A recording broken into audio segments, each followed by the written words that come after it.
Yeah, hello. And this is the Victor Stabin Project. Do you want me to tell them we're on a whole bunch of different platforms? We're definitely on a whole bunch of platforms. Now you can get us on. Instagram, YouTube. It's a lot more of them. You know there's more of them. Facebook. I feel like I'm in the slow class. So Instagram, YouTube, Facebook. What else?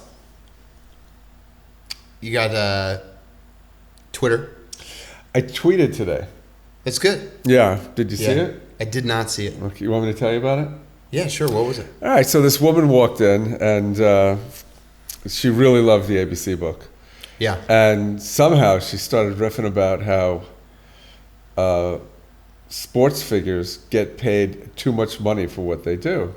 Yeah. And I said, well, they do grab a big audience, and it's predicated on the size of the audience, but it'd be really great to have teachers kind of like getting that kind of audience and getting that kind of pay. Of course. So my concept is, which I put on Twitter today, was at halftime, instead of having some group come in that I can't really relate to because I don't know anything anymore because I got too old. Sports, yeah. You or have, music. Yeah. Well, halftime at the Super Bowl, you have a grammar teacher come in. Right. And give a grammar lesson to the country. Okay.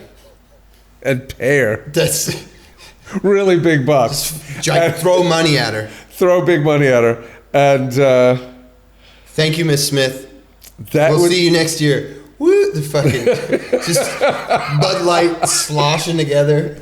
Just So anyway, that's my concept. Next year, instead of having who'd they have last year? Do you even remember? I do not even remember. But they'll have those little banger sticks, and they'll be like, Miss Smith. Miss Smith. I don't know what a banger Smith stick is, but if they look, we're trying to create culture right now. Yeah. So somehow, if this gets out and people say that's an idea, and there's a grammar teacher teaching basic grammar to the bulk of the United States. She takes her top off. What? She doesn't have to take her top off. She doesn't have to have any kind of costume accent. She has I was gonna say she has a Janet Jackson-esque costume malfunction. I'm not talking about hot teacher. I'm talking about grandma type teacher. Yeah, perfect. She's venerable. Even more. All right. I hope we're on the same page. We are. Because if that woman who spoke to me gets wind that I want her to take a top off. You didn't say that. At halftime at the Super Bowl. I didn't say that either. Somebody said something about her going topless. Right. Stop it. I'm not against topless, just in this case. Right. All right? All right. I just think that if you were giving a grammar lesson at halftime at the Super Bowl, being topless would be a bridge too far. I think it would be like pushing the boundaries of culture. Really pushing the boundaries. Really pushing the boundaries. I hear an interloper. I hear somebody. I don't think they want to be included. So what's going on right now is we're in the back end of the museum. Right. State Museum. Your museum. On the vintage couch. Yeah. How old? I don't know. This couch was... I traded this couch for a print. Okay. It was in some sort of bureaucratic office in Eastern. And the woman who left... a friend of mine had a job there. She was leaving. They were redoing the place. They were going to put this couch in the dumpster. Yeah. It's actually a period piece. She couldn't find anybody to sell it. I went to her business. It's called Bulldog Liquidators. And that's where... Well, Bulldog Liquidators, now there's a funny thing you could talk about. Okay. So what happens when you return things to Amazon? They sell it in pallets and get rid of it.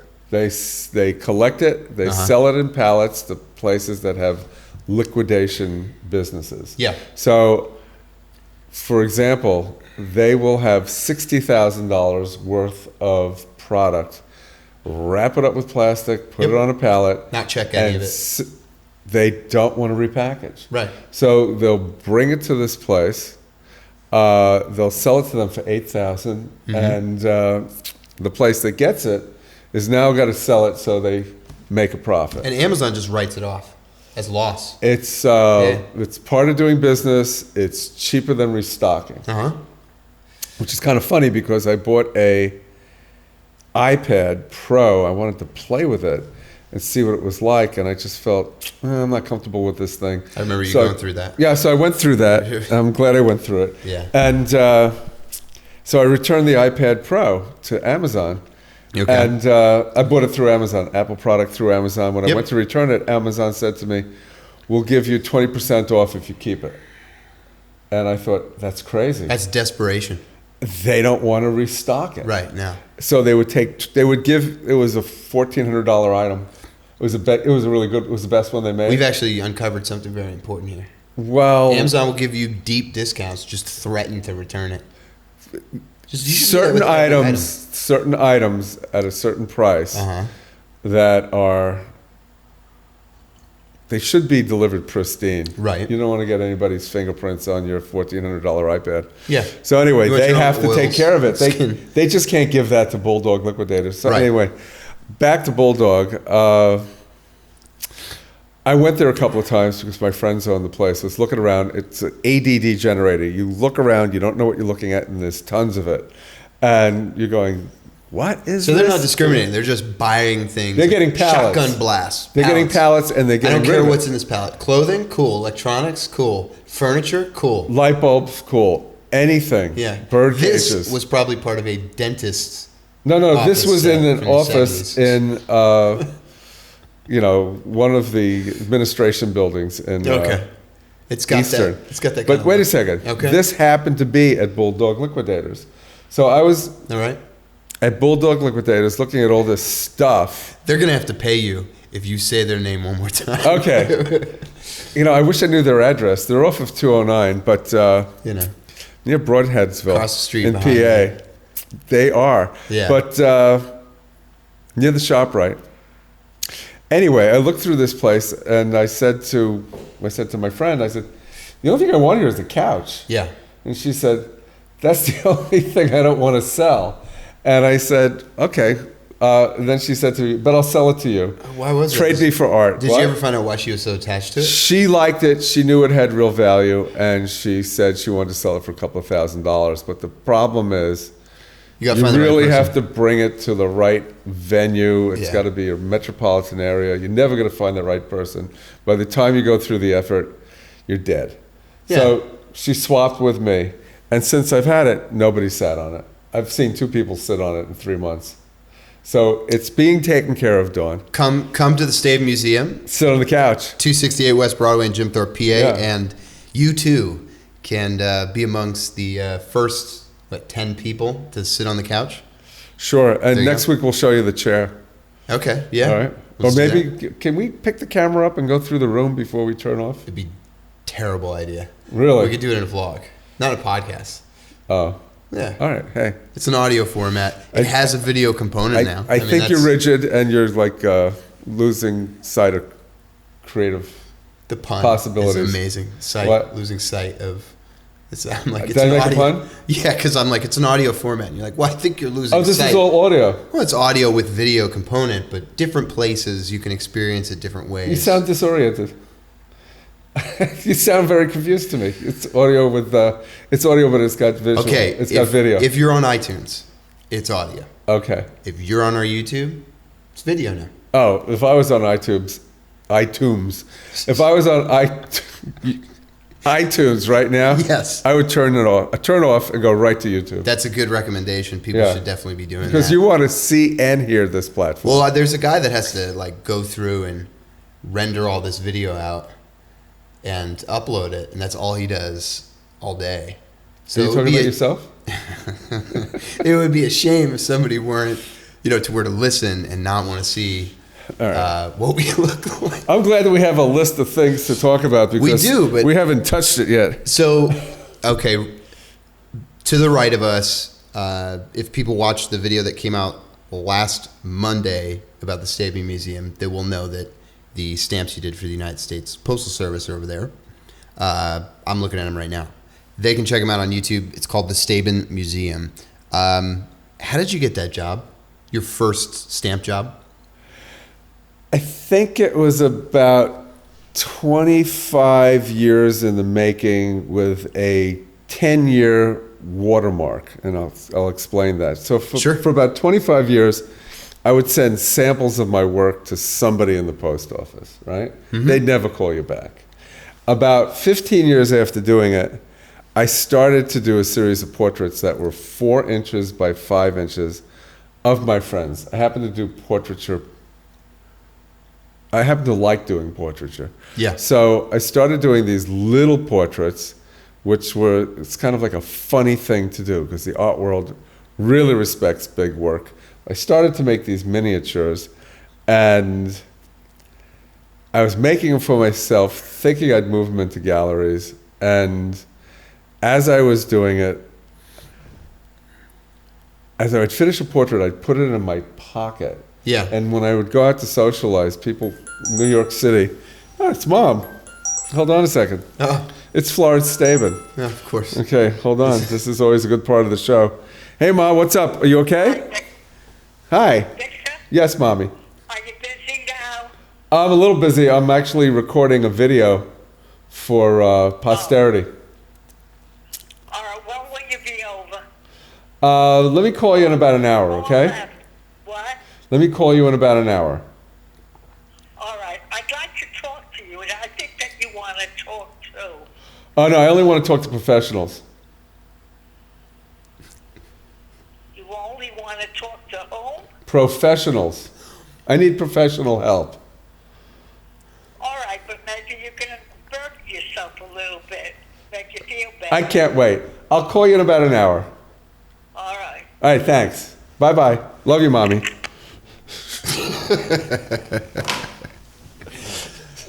So you're making tiny.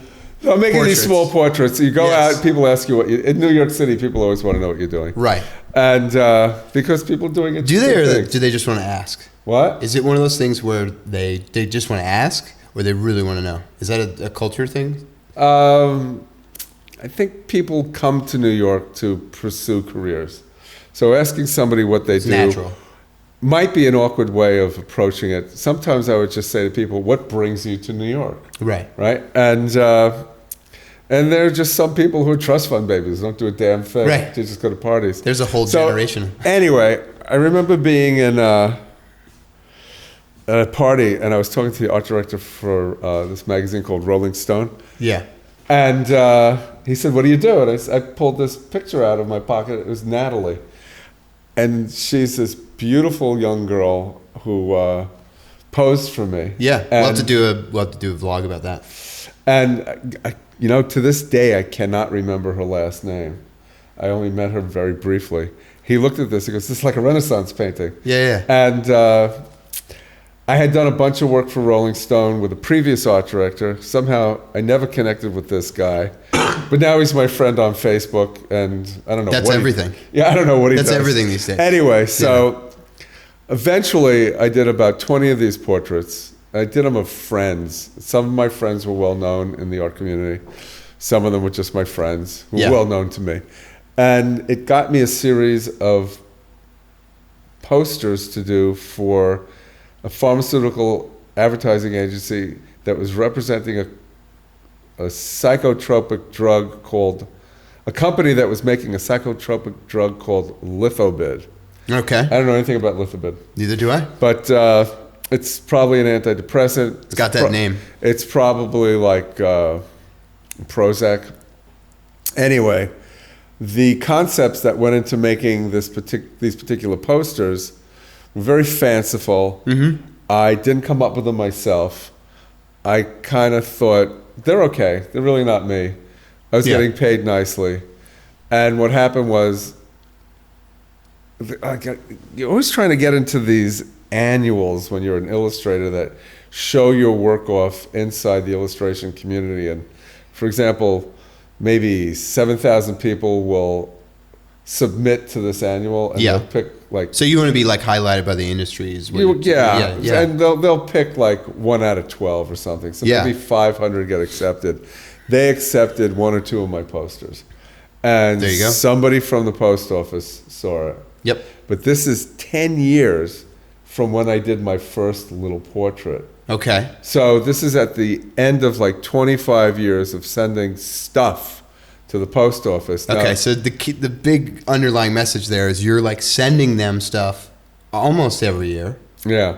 and then they eventually. I don't send them anything. They come to you. Well, here's the kicker. So after I got cured, I said to myself, I'm never doing an illustration Yes. for anybody again. Right. And And what you mean to say there for people that don't know is you. no, they can't know that what I got cured of. But I, No. I had a medical hump. Yeah. I got cured, and I said, well, what are you going to do with the rest of your life? Uh-huh. And I said, it's not going to be illustration. I'm going to do my own work. Uh-huh. And I put my foot down, and as soon as I put my foot down, I said, Here I'm comes never the going to do government. an illustration for anybody again. A week later, I get called by somebody who asked me to do a stamp for the post office of Henry Mancini. Yeah. And what are you going to say at that moment? Oh yeah, I'd love to. Yeah. Right. So I could postpone the end of my illustration career For a little bit, just a little more. So I did Mancini, and the crazy thing about doing Mancini was Okay. they rejected. When you do a stamp, post office gets the imagery going. They show it to the descendants of the person. So they've got a little committee that they put together that's like a focus group, No, but it's not a focus no, it's not a group. focus group. Targeted. Let me try to explain it again. Okay. The art director calls you up. He gives you a job. You do Yep. the job. They take that job and they showed it to Henry Mancini's wife. Oh, okay. They show it to the people. So the estate, like the remaining. The estate. yeah. I use the word descendants, but okay. So they show it to the people who are alive, who are still connected Right. to Henry Mancini.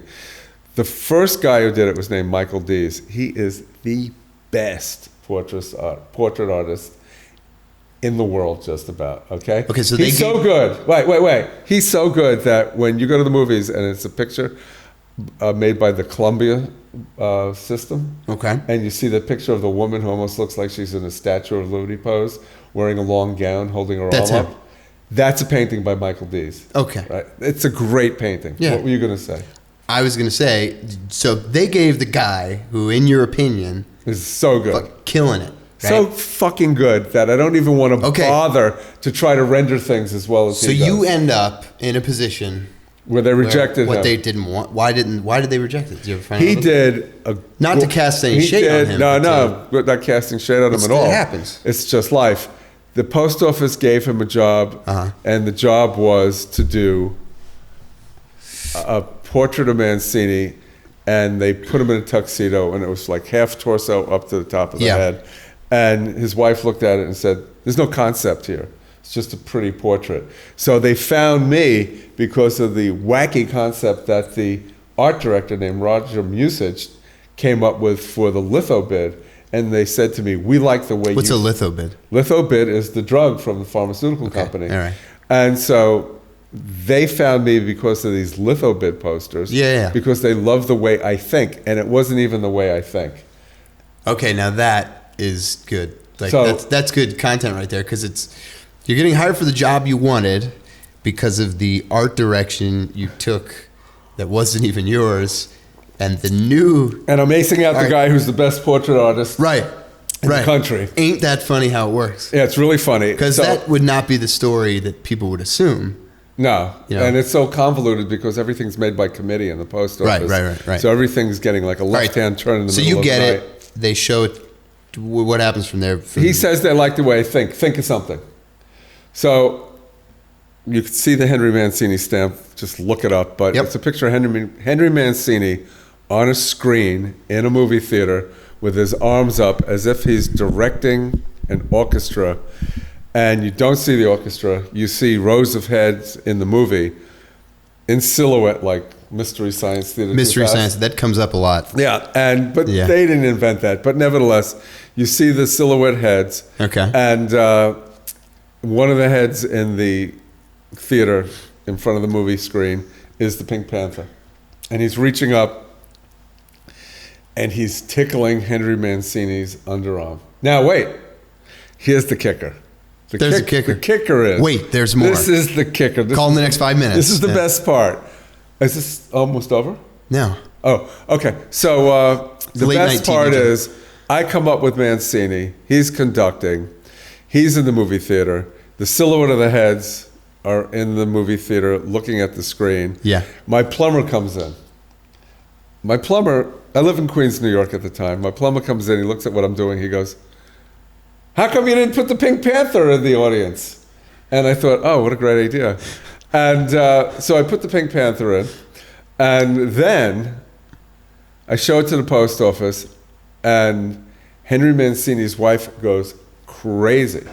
Good or bad? Crazy good. Oh. Right? And then... Tell me her favorite part is the part that the plumber came up with. Well, I think the most clever part is the part that it was the most obvious part. Yeah. Right? It was a real team effort, me and my plumber. Yeah. And do you remember your Steve plumbers? Ross, I spoke to him this morning. He has a house in Florida. I wanted to find out how he was doing. Perfect. He's got... Shout outs. He lives in Queens, New York. He has a house in Florida. But the funny thing about him, the reason why I called him this morning... Heard there's a bad weather inclement. Well, there's that storm, damn hurricane Yeah. that wiped out Barbados, Bermuda, the Bahamas. Something with the B. And why did I think of Steve Ross? Not because he had a house in Florida. Because he has a house in Queens on the highest point in Queens. Okay. Geographically, there's got to be one hill that's the highest hill in the borough. He's He actually bought a house there. And when I asked him about the house that he bought, I go, "Why did you buy it?" He goes, "I'm a plumber. It's on top of the hill. Water's never going to come up to my door." Right? And so I called him up. I said hello. And he told me about his house in Florida. He goes, "Well, my house in Florida hasn't gotten hit yet, but it is infested with rats. And my girlfriend went down there, and there was a rat family living in the house. And it turns out that one rat woman has 2 rat husbands.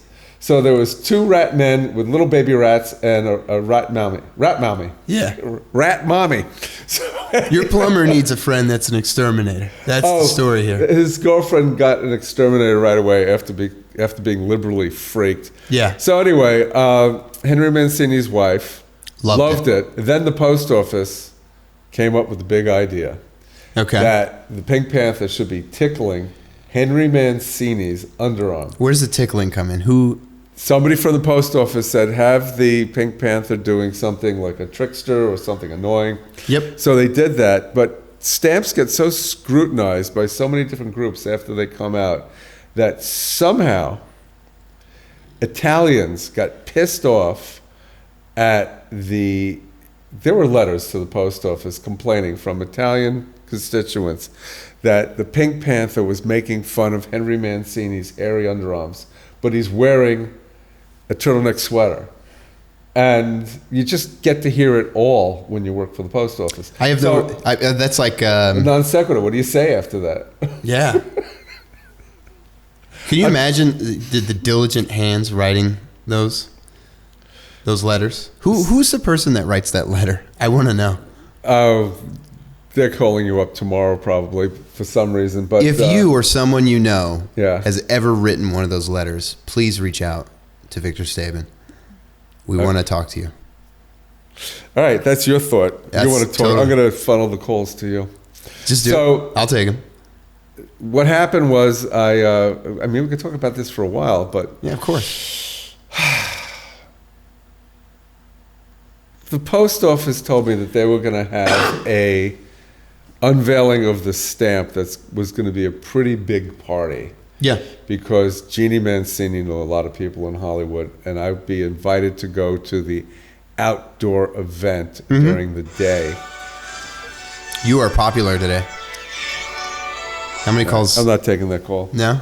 I just take calls from my mom. Ah. It was Beethoven calling. Beethoven. So the thing is, my wife was pregnant about 8.5 months, and maybe 8 months. Why be that dramatic? Too big, and she was not allowed to fly because nobody wants to have a baby on a plane. Yeah. So that's true. So I wasn't going to go. It's a good story. The post office wasn't going to pay for my plane fare, but So you were not getting the rock star treatment. no way. No, I was getting like We ain't playing for the flight. take the service elevator treatment. Right.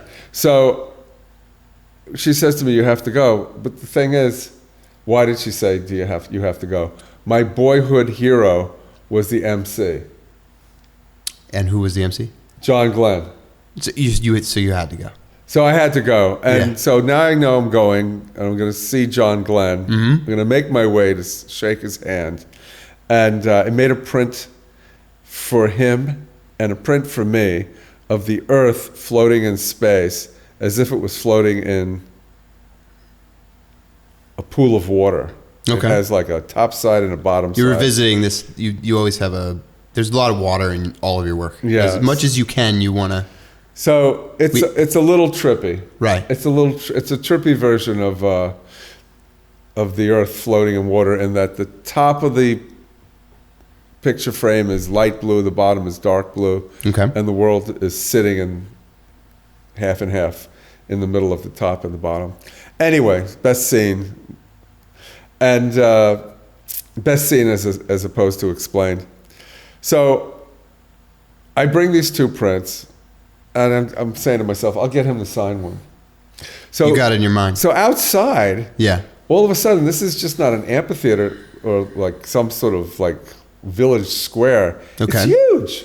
It's this huge area. Did they rent out too much or? No, it's a huge area. It's filled with thousands of people. Okay. It has the USC Trojans wearing Pink Panther uniforms, and it's like the marching band from the Yeah. football. What they use in their football game. This L.A. This is in LA, Okay. outside of the Disney Theater. Okay. And so it's like, it turns out to be the biggest celebration of a stamp that the post office has ever had. And this is in stamp number 1. This is You stamp can't number top one. this. No, it's stamp number 1 for me. Right. So as I'm there, John, everybody's asked to sit down. They have a gigantic version of my stamp behind a curtain. And the Postmaster General, who actually travels around with 2 bodyguards. What year does that date back to where he needs one? It's got to be. There's got to be some interesting history behind that. This could be 2003. Okay. I don't know what the Postmaster General does now, but I met the Postmaster General. Travels Really smooth guy. riding around Mob Deep. He's got a whole. It's like somehow the Postmaster General of the United States is a very, very important position. Okay. Post office is handling billions of dollars. He's got bodyguards. Yeah. They all have like, the little clear wire, curly Q wire that's going in their ears. That's something I never would have known. I never would have thought that. I never thought of it either. It's like It's so funny. So anyway, Jeannie Mancini's on the dais. Yeah. Postmaster General's on the dais. Yep. Closest children are on the dais and in-laws. First person to get up and speak is John Glenn. The audience is dead silent because it's John Glenn. And he's talking about how he developed a relationship with Henry Mancini because when he was on the Mercury 7, I think that was his capsule, and he was waiting to blast off, they piped in Moon River. Okay. So to calm down, he was listening to Mancini. So that's a deep connection. And that became news, and they became friends. Yep. And all of a sudden, he's telling the story, and he says, I'd like to pause for a moment. I'd like to talk about the artist who made the stamp. And you're like, I'm just trying not to have one of these moments Is this really right now. happening? This is happening right now. Did somebody tell somebody Spike that my drink? Did some? yeah, your drugs are taking effect. Somebody Sure. told him I was. You're having your moment. Somebody told him I was in the audience. John Glenn asked me to stand up. Yep. And take a bow.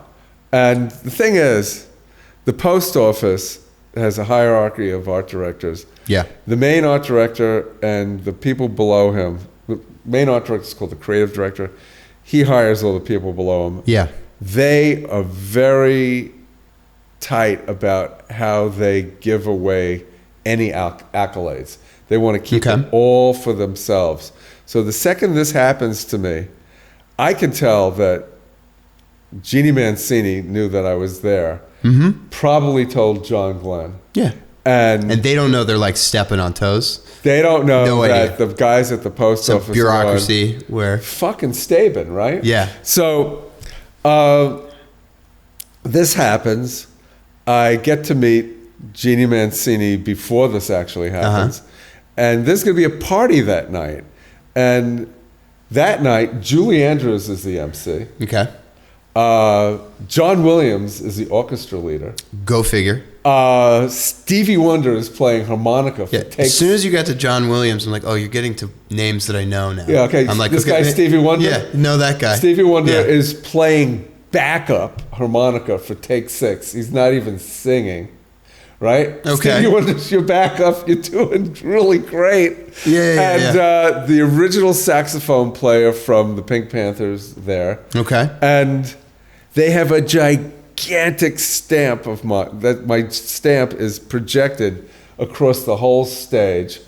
And there were more people. I just don't remember their names, but those are the ones that I remember. Yeah. And so the thing is, Jeannie Mancini said to me, are you coming to the show tonight? And I said, well, nobody invited me. The people from the post office didn't invite me to the show that was celebrating the stamp I did. I could just come to the outdoor ceremony that the public was invited to. Yep. She goes, well, your name's on the list. Yeah. So I go to my seat, and I bring my friend Lisa Persky, Yep. who is a friend from high school.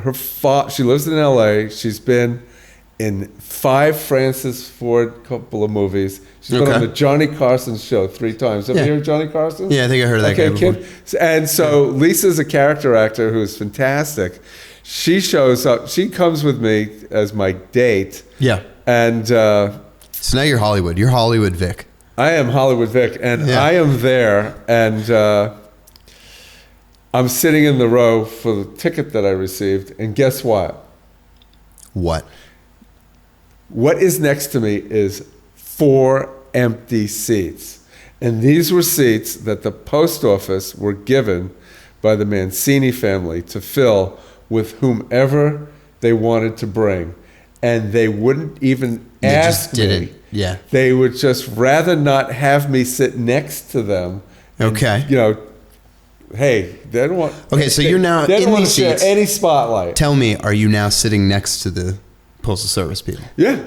But there's empty good. seats next to me as well. Right. And you're like, hey, what's up with those empty seats? No. I'm trying to. You're not being confrontational. They just offered me another 20 stamps of American Scientists. Okay. Right? And so that's that adds context That's the to it. sort of Damocles. It's like, don't get in anybody's face. Be LA Vic. Just be. Chill out. Watch happy Stevie Wonder play backup. with whatever you got. Stevie Wonder said to me, man, that stamp is beautiful. He really liked this stamp. Yeah. Anyway, so afterwards, there's an after party for the stars. Okay. Right? And if I thought it was my last day with the post office, I would not have walked in. Yeah. To this day, I kick myself for not hanging out long enough and finding Jeannie Mancini and having her invite me in.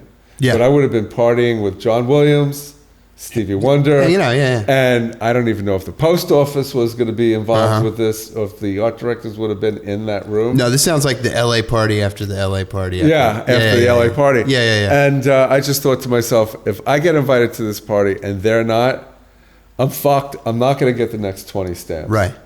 So I left. And I did get 8 out of the next 20 stamps, but then they decided not to do all 20. They only did 8. Things change.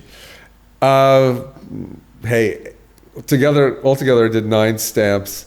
That's more than most graphic artists get to ever do. Do you know, like, who's up in that field? Any of the other artists? Michael D's. Okay, that's who you get. That's your peers. When you start talking about numbers, stamps. They always call Michael D's. Right. And so I don't know, he probably has 50 stamps. But there are like some artists who would get 50 stamps because they would do 1 stamp for every state in the country. Okay, yeah. So you'd get a sheet of 50. And I get that. That's actually not a bad gig. No, I wouldn't imagine. A lot of money. Yeah. So anyway, that's a little bit of my stamp story. Okay. I did another 8 stamps. So you do 8 stamps. The first one's a big one. Can't top that. I did go to a party for the first set of scientist stamps. It was at Yale University, and there was not exactly the same crowd. Not exactly the same crowd. They were celebrating Richard Feynman. It was in an auditorium that was kind of tight. It's a good crowd. There was an after room where you could get coffee. Yeah. And it was a smart crowd. Yeah, it's a good crowd. Yeah, Like, so I was talking to Yale physicists. Right. And it was imaginable. The first one wasn't really imaginable. Yeah. You know? Everything I said happened in the first one except Stevie Wonder telling me my stamp looked beautiful. I know. I let that one lay. Got that joke, right? I let that one folks, slide away. Figure that out? All right, I let that one slide, and I'm just like, we're going to keep trucking because family-friendly show. Okay. Stamp culture. That's a thing. Did you ever engage with that? I mean, there's a lot of stamp collectors, but they happen to be aging out. People don't use stamps as much. But at the time that I was making my first stamps, email is being used, but not the way it's being used now. Of course not. It's like totally different. 15 years ago. And one of the things about stamp culture, about any culture, there's a magazine for it. So this is back when there's still trade mags. This is like a collector's magazine. You have Philatelic magazine, and they talk about stamps. I actually got in touch with them, and I said, I think I have an interesting concept for a stamp article. Is like all the artwork that doesn't get used, that nobody sees. Let's talk about it. That's what you pitched. And they said, "Oh, we'd love to do that." But then somehow they must have conferred with the post office. Okay. And you're not allowed to do that. And you're not allowed to talk about the working of the post office process, of the stamp making process. You should have told them, you should have made a phone call to the Postmaster General. You know what? I was really hungry at the time, and I just wanted to see if I could promote myself. Right. And it sort of backfired, and the post office called me up, or they wrote me a nasty letter. They wrote you... And it was not even an email. They wrote me a letter. It was kind of right after I did my last scientist stamp anyway, but it made it sound like you're a knucklehead, we're never working with you again. But I kind of felt like they were never working with me again anyway.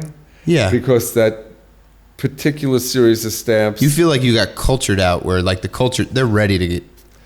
Two things happened. One, America wasn't ready to think about scientists they didn't know about, so the stamps weren't selling. Okay. They were making stamps that weren't selling. And then two, the art director that I was working with got fired. He got sort of aged out.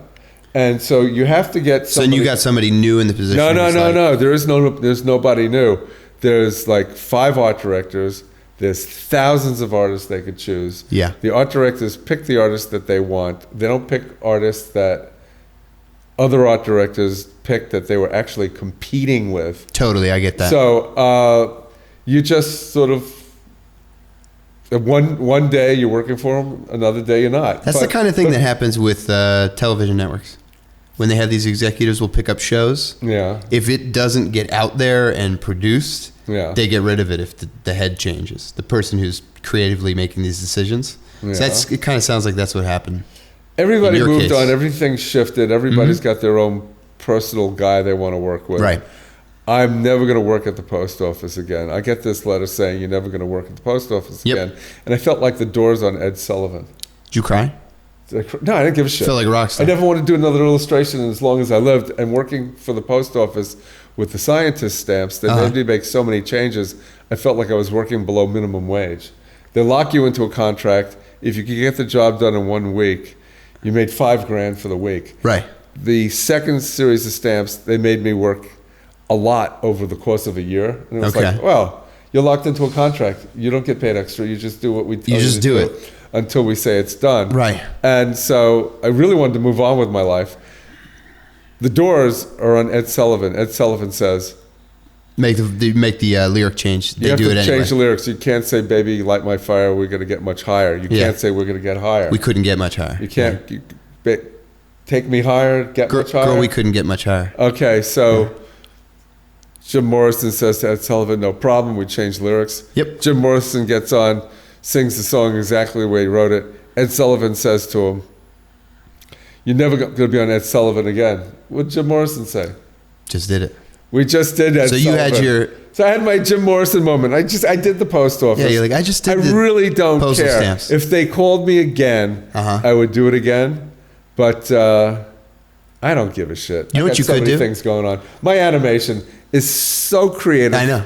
And so satisfying to Right. work on right now that being a director and an artist and a writer and designer for an animation kicks ass compared to doing a stamp. Okay. Right?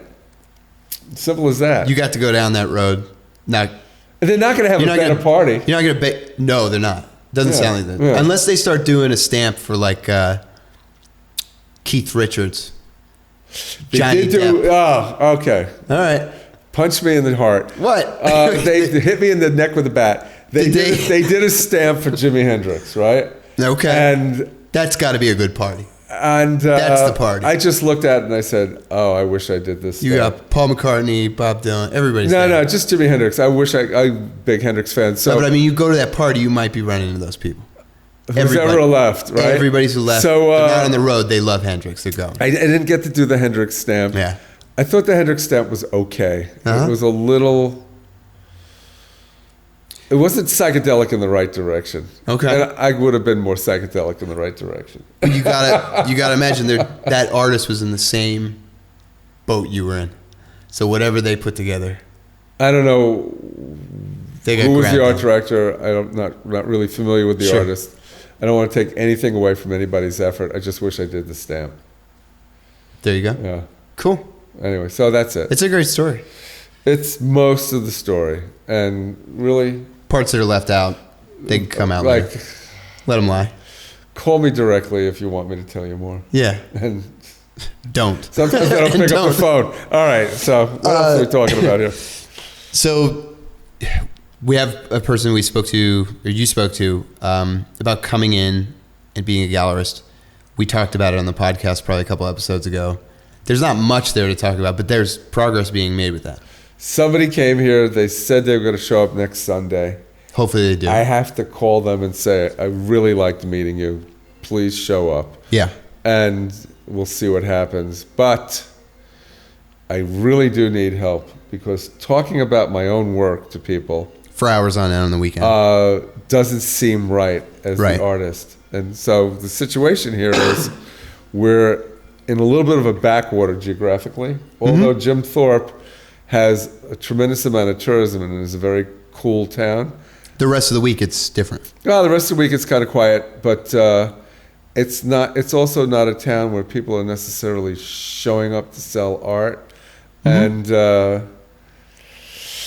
I think that's not my point. My point is, if you're the artist, you should be making the art, not selling it. So I have to find somebody. Agree, yeah.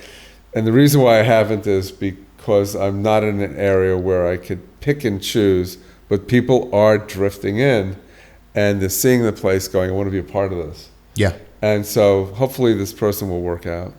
You know, the thing about you wanting to spend time with your art and the first thing you said is speaking. I want to spend time making my art. Yeah.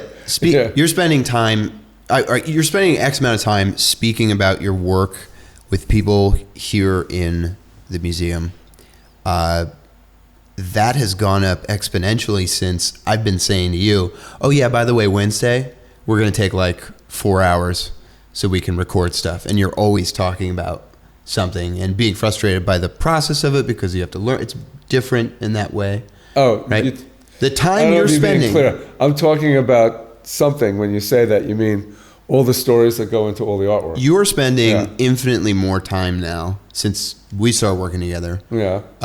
Speaking about your art than you probably have been in a while. I mean, there's probably been a point where you did a lot more. You know, being open to the public again and not having somebody represent me as far as sales go is a lot. Every painting has a story. People gravitate to different images. The thing I thought about is you want to tell them about it, so maybe they'll get juiced, get into it, make a sale. But it's hit or miss, and something you got to chase. It's just a lot of work. Yeah, it is. Yeah. Yeah. And I also think, as far as sales goes, it would look like the paintings were worth more if I wasn't the one selling them. Right. Because I'm too busy to sell them. I have to make them. Even the social content that you do, like the marketing stuff that you're doing now, it appears different just because you're not the person recording it yourself. I mean, we've been watching YouTube. You know, recently I've been showing you different people. Thank you. create content, right? Yeah. And you do it a different way than a lot of people do, because then a lot of people will record their own videos, and you have a different look to that. So it makes what you're doing appear differently to the public in a way that is adding up, I think. Because the woman that came in to speak about doing sales really had a high impression of what you're doing. Like she thought this was a corporation. She was asking about benefits and dental, paid leave. And she was like, she really was. Well, let's fake it until we make it. Yeah. Hopefully she doesn't watch this episode. What's that? Hopefully she doesn't watch this episode. She's like, they don't have paid, they don't have dental. What am I going to do? Here's a toothbrush. I'll get you next time I go to Bulldog Liquidators. I'll get you a water pick. There you go. I got 2 water picks at Bulldog Liquidators for $10. Water pick changed my life. Water pick changed your life? A little bit, yeah. I have. That's the title of this podcast. I have a couple of bridges in my mouth. Okay. And so I'm going to be there in a couple the months. architecture of a I'm bridge going to have is, that. That's going to be fun. it's a tooth that's suspended between 2 healthy teeth. It replaces a void. Yeah. And so there's a gap between the tooth and your gums. You got to get in there and clean it. Right. Dental health is important. So you Cleaning it now with a water pick. Best way to do it? Best way to do it. Yeah. Yeah. Yeah. Got 2. I don't want to get unattractive. Why did you get 2? That's the question. Oh, because 2 came in one box for $10. I wish I got 4. Bulldog Liquidators. Yeah. Do you need 2?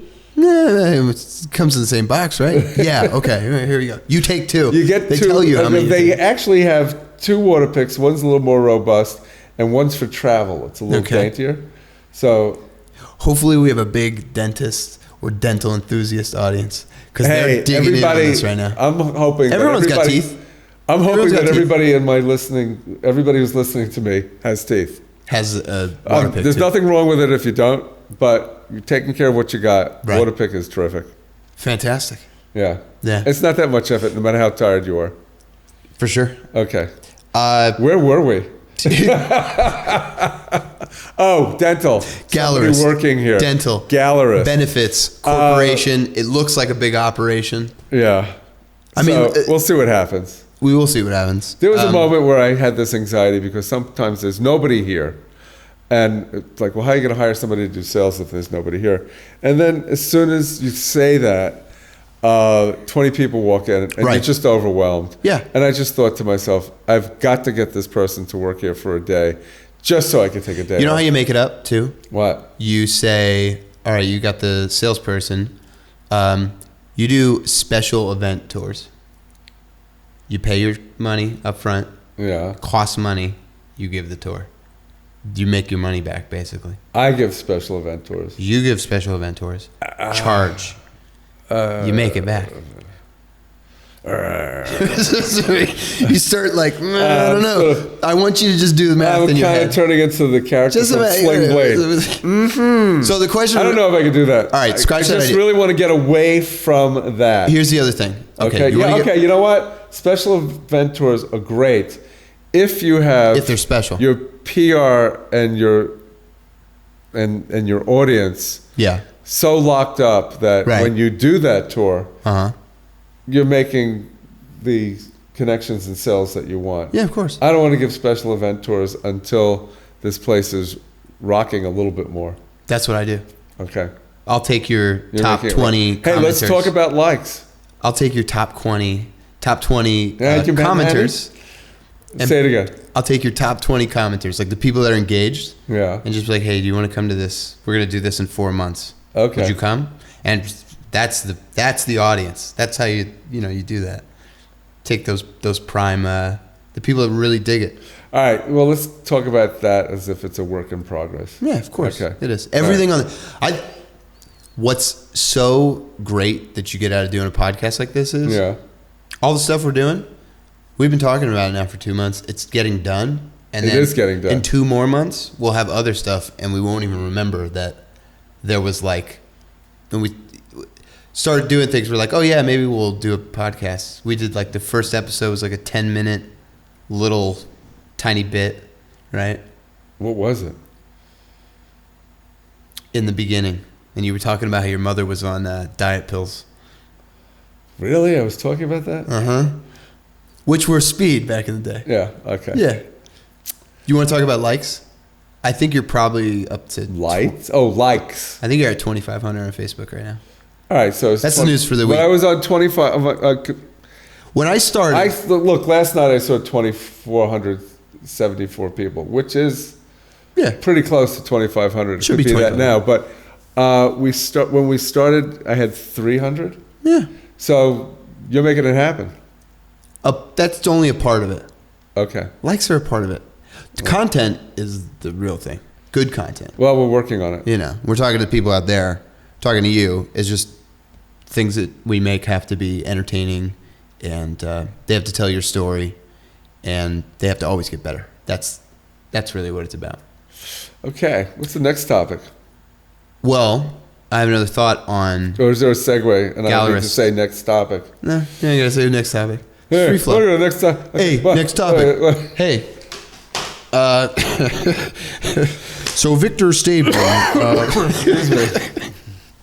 Let's do stereotype. I almost want to ask the question in that like news announcer voice.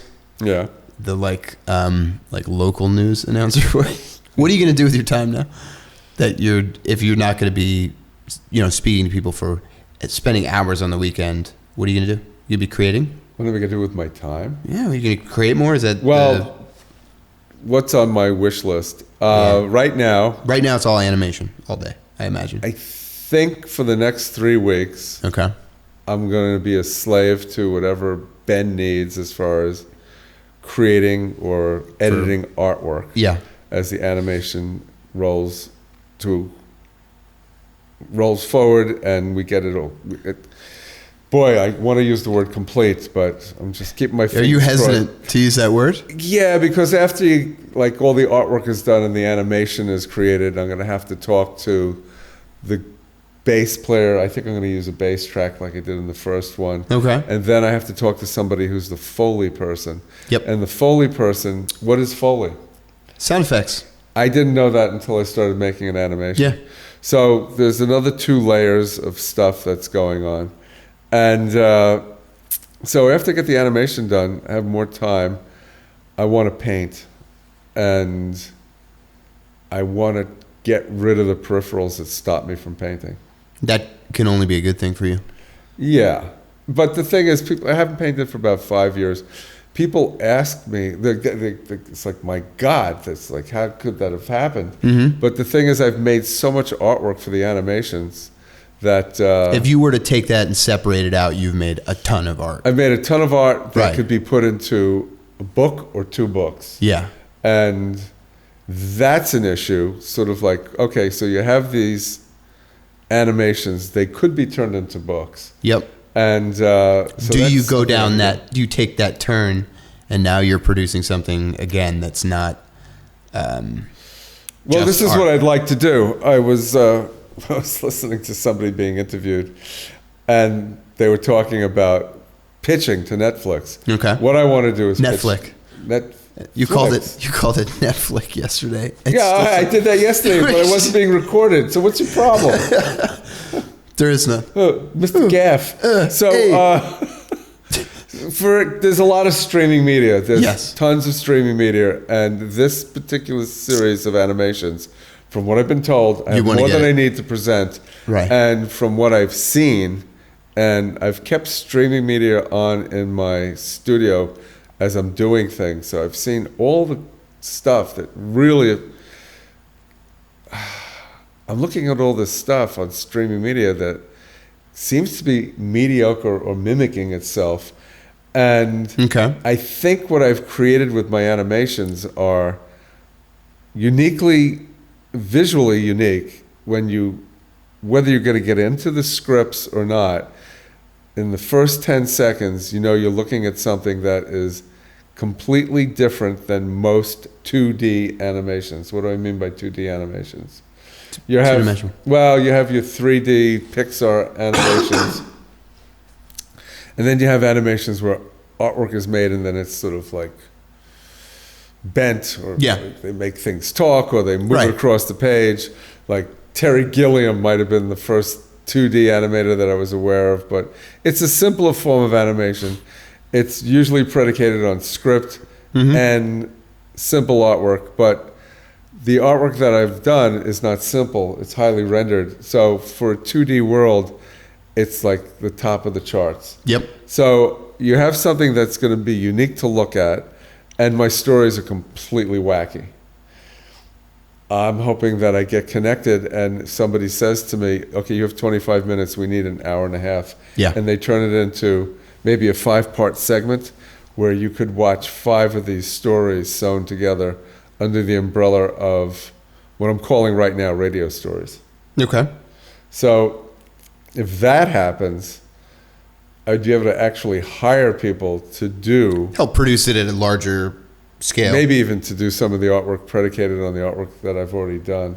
Right. And I have... And there's people that specialize in that And kind I already have scripts written. Yeah. And the animator I'm working with would work with me again. But even he would want to hire somebody, and I could pay him what he's worth. Yeah. Instead of like begging for his time and getting it when I can. Right. So it's a funny thing. It's something you're interested in. How does one even start with that? Where do you even start with? How do you get into Netflix? Yeah, pitch? how do you get? I don't know. Somebody get in touch with me. How do you do it? Well, somebody's listening to this. They Knows have a a guy who cousin. knows a guy. They have a cousin. Sure. 6 degrees of separation. You could go to victorstabin.com. On my landing page, you could connect with the first animation. You could see what I'm doing. The second animation is going to be 5 times as good. Yep. And you'll say to me, hey, I know who you could pitch this to. But I know people who probably know people. I don't think I'm 6 degrees away. Yeah. I think I'm 2 or 3 degrees away. Probably right now. Yeah, right now. And the thing is, you got to make it before you show it. So Right, yeah. I'm not calling anybody up and saying, I know I'm going to have Hey, something I got terrific this to great tell you." idea. I think it's going to be the next big thing. I made a book. Yep. I tried to sell the book. Every place I brought the book, if I brought it to an art book publisher, they said it's a children's book. Yep. If I brought it to a children's book publisher, they said it was an art book. If I can sell this series of animations, that will sell the book. And that was one of my concepts when I started making the animations. Okay. But predating that concept, everybody was asking me, what are the characters for these stories? So I started writing stories. They're turning into animations. It's all about having a best-selling book or an empire where there's platforms that spin off of Daedal Doodle. There's a Daedal Doodle universe. There's a Daedal Doodle universe that has a Daedal Doodle curriculum. The curriculum is the making of the book where you use dictionaries Yep. to come up with ideas, to attach. You use vocabulary, you attach it to drawing. There's writing, where you could just read the stories for the characters. There's animation. And there's the book, which is the fountainhead. There's like 5 years worth of drawing in this You made book. your own Daedal Doodle universe. It's like a Pokemon reality that It is. hasn't been realized Doesn't commercially. have a video game yet, but But it could. It Could. Yeah. yeah. It's that rich. There's 26 unique characters. Yeah.